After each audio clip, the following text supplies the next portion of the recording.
സ്ത്രീയാണെങ്കിലും നടപ്പിലും എടുപ്പിലുമെല്ലാം ഒരു പൗരുഷ ഛായയുള്ള നടിയാണ് വാണി വിശ്വനാഥ്. ആ ശബ്ദത്തിലും പ്രവൃത്തിയിലുമെല്ലാം ആ വ്യത്യാസവും കാണാം. സിനിമയിൽ നടിയെ തേടി അത്തരം കഥാപാത്രങ്ങളാണ് അധികവും വന്നിട്ടുള്ളതും. മലയാള സിനിമയിൽ വാണിയുടെ ആക്ഷനെ വെല്ലാൻ മറ്റൊരു നടി ഇന്നേവരെ ഉണ്ടായിട്ടില്ലെന്ന് തന്നെ പറയാം. എന്നാൽ ഇപ്പോഴിതാ MBBS പഠനം കഴിഞ്ഞ് ദുബായിൽ ഉപരിപഠനം നടത്തുന്ന മകൾ ആർച്ചയുടെ ചിത്രങ്ങളാണ് ശ്രദ്ധ നേടുന്നത്. ഒട്ടുമിക്ക സ്റ്റാർ കിഡ്സിനെയും പോലെ ആർച്ചയും അച്ഛൻ്റെയും അമ്മയുടെയും പാതയിൽ സിനിമയിലേക്ക് എത്തുമോ എന്നറിയാനുള്ള കാത്തിരിപ്പിൽ തന്നെയാണ് ആരാധകർ ഇപ്പോഴുള്ളത്. ഇപ്പോഴിതാ ഈ ചോദ്യത്തിന് വാണി വിശ്വനാഥ് തന്നെ മറുപടി നൽകിയിരിക്കുകയാണ്. സിനിമയിൽ നിന്നും മകളെ തേടി അവസരങ്ങൾ വരുന്നുണ്ട് എങ്കിലും ആർച്ചയെ സിനിമയിലേക്ക് വിടാൻ ചെറിയ മടിയുണ്ടോ എന്നായിരുന്നു ചോദ്യം. എനിക്കവളെ സിനിമയിലേക്ക് വിടുന്നതിൽ മടിയൊന്നുമില്ല. ബാബുവേട്ടനും ഇക്കാര്യത്തിൽ മടിയില്ല. അവൾക്കാണ് കുറച്ച് മടിയുള്ളത്. അതുകൊണ്ട് സിനിമയിൽ അഭിനയിക്കുന്ന കാര്യം അവളുടെ തീരുമാനമാണ്. സിനിമ എന്ന് പറയുന്നത് തെറ്റൊന്നുമല്ല. ഞങ്ങളൊക്കെ കുടുംബമേ സിനിമയിലാണ്. അവൾക്ക് എപ്പോഴാണോ അഭിനയിക്കാൻ ഇഷ്ടം തോന്നുന്നത് അപ്പോൾ ചെയ്തോട്ടെ.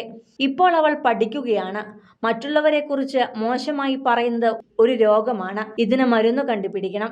ഇവർക്ക് വ്യൂസ് കിട്ടാൻ മറ്റുള്ളവരുടെ വീട്ടിൽ എന്താണ് നടക്കുന്നത് എന്ന് നോക്കിക്കൊണ്ടിരിക്കും. അതുകൊണ്ട് ഞാൻ ഇതൊന്നും നോക്കാതെ സമാധാനമായി ജീവിക്കുകയാണ്. ഞാൻ ഇതൊന്നും നോക്കാറില്ല, എനിക്കിതൊന്നും കാണാറുമില്ല എന്നാണ് വാണി വിശ്വനാഥ് പറഞ്ഞത്.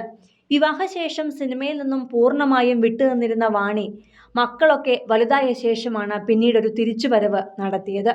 ആർച്ച, ആദ്രി എന്നിങ്ങനെ 2 മക്കളാണ് വാണിക്ക്. മക്കളുടെ പഠനകാര്യങ്ങളിൽ അച്ഛൻ ബാബുരാജിനേക്കാൾ ശ്രദ്ധ പുലർത്തിയത് അമ്മ വാണിയാണ്. ആർച്ചയുടെ 10ാം ക്ലാസ് പഠനവേളയിലും മറ്റും വാണി വിശ്വനാഥ് ചെലുത്തിയ ശ്രദ്ധ അത്രയേറെ ഉണ്ടായിരുന്നു. ആ ആത്മസമർപ്പണമാണ് മകളെ ഇത്രയും വലിയ ഉയരത്തിലേക്ക് എത്തിച്ചതും.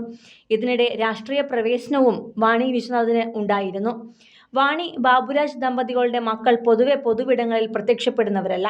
മാസങ്ങൾക്ക് മുമ്പ് ആർച്ച അച്ഛൻ ബാബുരാജിനൊപ്പം ക്ഷേത്ര ദർശനത്തിനെത്തിയ ദൃശ്യങ്ങൾ സോഷ്യൽ മീഡിയയിൽ വൈറലായി മാറിയിരുന്നു. കൊടുങ്ങല്ലൂർ ക്ഷേത്രത്തിലെ ഉത്സവത്തിനാണ് മകൾ ആർച്ച അച്ഛനൊപ്പം വന്നത്. ആർച്ചയെ കാലങ്ങൾക്ക് ശേഷം കാണുന്നു എന്ന സന്തോഷം പല ആരാധകരും രേഖപ്പെടുത്തിയെങ്കിലും അവർ എടുത്തു പറഞ്ഞ ഒരേയൊരു കാര്യം അമ്മയും മകളുമായുള്ള മുഖസാദൃശ്യമാണ്. കുട്ടിക്കാലത്ത് മക്കളുടെ ഒപ്പം വാണി വിശ്വനാഥും ബാബുരാജും അഭിമുഖങ്ങളിൽ വന്നിട്ടുണ്ടെങ്കിലും മുതിർന്നതിൽ പിന്നെ അവരുടെ പ്രൈവസിക്കാണ് ഇരുവരും മുൻഗണന നൽകിയത്. മക്കളെക്കുറിച്ച് 2 പേരും പൊതുവിടങ്ങളിൽ സംസാരിക്കുന്നതും ഒഴിവാക്കിയിരുന്നു. കൂടുതൽ സിനിമ, സീരിയൽ, ചാനൽ വാർത്തകൾക്കും നിങ്ങളുടെ പ്രിയപ്പെട്ട താരങ്ങളുടെ എക്സ്ക്ലൂസീവ് അഭിമുഖങ്ങൾക്കുമായി സബ്സ്ക്രൈബ് ചെയ്യാൻ മറക്കല്ലേ.